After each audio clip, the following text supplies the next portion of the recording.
राधे राधे महाराज जी। महाराज जी, मेरा प्रश्न है कि जब मैं अन्य लोगों को भगवत मार्ग की ओर प्रेरित करती हूँ तब कभी कभी मेरे स्वयं का भजन एवं नाम जब प्रभावित होता है। ऐसी स्थिति में क्या मुझे दूसरों को प्रेरित करने के स्थान पर केवल अपने साधन पर ही केंद्रित रहना चाहिए? राधे राधे। हमारे प्रिय गुरुदेव प्रातः स्मरणीय परम पूज्य वृंदावन रसिक संत श्री हित प्रेमानंद गोविंद शरण जी महाराज के भक्ति में डूबे हुए अमृत वचनों को सुनकर हमारे देश का बच्चा, एक बड़ा युवा वर्ग और बुजुर्ग जन भी अपने में बदलाव महसूस कर पा रहे हैं। और लोग यही कोशिश करते हैं कि उनके मन में जो भी समस्याएं हैं, जो उलझने हैं, उन्हें उन सवालों के जवाब गुरुदेव से मिल सकें। इसी आशा से रोजाना हजारों लोग उनके दर्शन करने और अपने सवालों के जवाब जानने के लिए वृंदावन पहुंचते हैं। इन्हीं के बीच एक महिला भक्त ने बड़ा दिलचस्प और सभी साधकों के जानने योग्य सवाल पूछा, और उन महिला को जो जवाब मिला वो आप सभी को पूरा सुनना चाहिए कि कहीं आप भी ये गलती तो नहीं कर रहे हैं। गुरुदेव भगवान के एकांतिक वार्तालाप में एक महिला ने यह सवाल किया कि जब मैं अपने किसी मित्र या सहयोगी को नाम जप करने या भगवान का भजन करने के लिए कहती हूँ या उसे प्रेरित करती हूँ, तो कुछ पल के लिए मुझे ऐसा महसूस होता है कि जैसे मेरा भजन प्रभावित हो रहा है, मेरा भजन पहले से कम हो पा रहा है।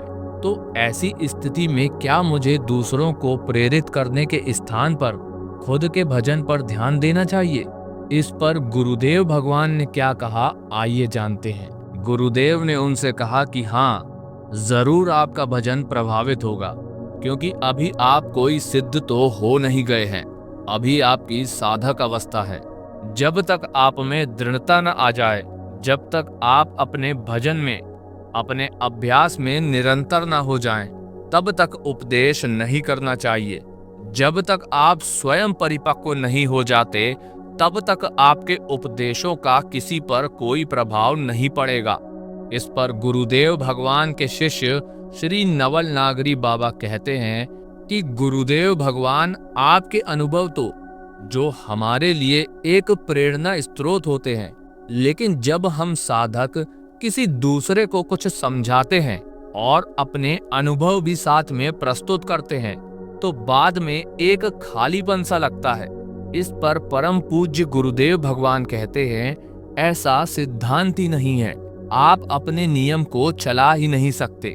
तब गुरुदेव भगवान समझाते हैं कि जैसे आप 4 घंटे नाम जप कर रहे हैं और आपको राधा नाम में बहुत आनंद आ रहा है, फिर आप क्या सोचते हैं कि ये आनंद हमारे परिवार और मित्रों को भी मिले, और आप उनसे अपने अनुभव व्यक्त करने लगते हैं कि हमने इतना नाम जप किया तो हमारे साथ ये चीजें हुई।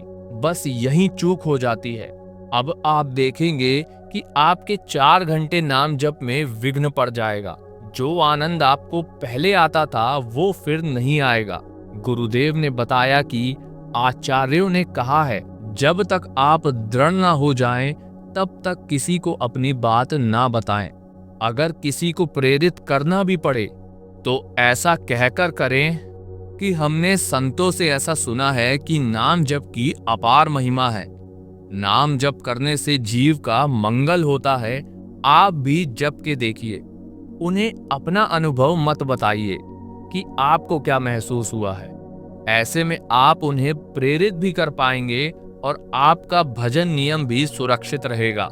इस पर गुरुदेव भगवान ने अपना अनुभव बताया कि लगभग 13-14 वर्ष हो गए हैं ये प्रवचन शुरू किए हुए। इससे पहले हम कभी 5 मिनट भी नहीं बोले। हमारा जीवन एकदम शांत, मौन रहता था।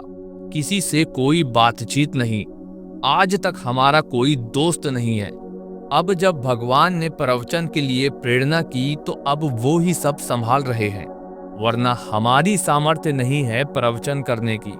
गुरुदेव ने आखिर में उस महिला को समझाया कि आप अपनी भावना को गुप्त रखकर और संतों की बात कहकर उन्हें समझा दें, बाकी सब भगवान पर छोड़ दें और भगवान से प्रार्थना करें कि हे प्रभु, अब आप ही इस जीव का कल्याण कीजिए। अगर आपसे विमुख हो गया तो अनंत जन्मों तक भटकता रहेगा।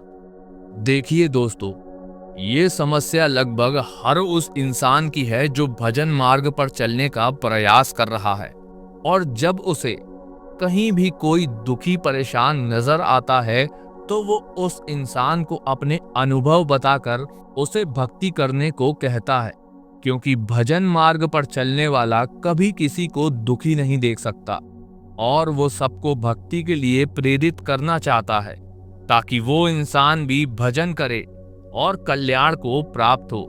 क्या आपके साथ कभी ऐसा हुआ है? आपका भजन कम हुआ है? अगर आप भी ऐसी कोई गलती करते हैं तो आज ही उसमें सुधार कीजिए और गुरुदेव के वचनों का दृढ़ता से पालन कीजिए। ऐसे और वीडियो देखने के लिए चैनल को सब्सक्राइब करके कमेंट में राधे राधे जरूर लिखकर जाइएगा। हम मिलते हैं आपसे अगली वीडियो में। राधे राधे।